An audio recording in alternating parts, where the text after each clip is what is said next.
Hi students, today in our class we are going to refer some of the popular books of Irving Goffman, an Canadian American sociologist. His important books and some popular concept we refer in today's class.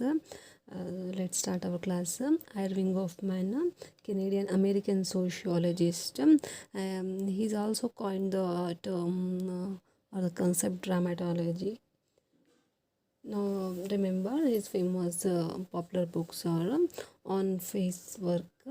The next is The Nature of Difference and Demeanor. The Presentation of Self in Everyday Life. The next is Asylums. The fifth book is Encounter, Stigma, and another book is Behavior in Public Places. So these are the popular books of Irving Goffman. Next I take his concepts,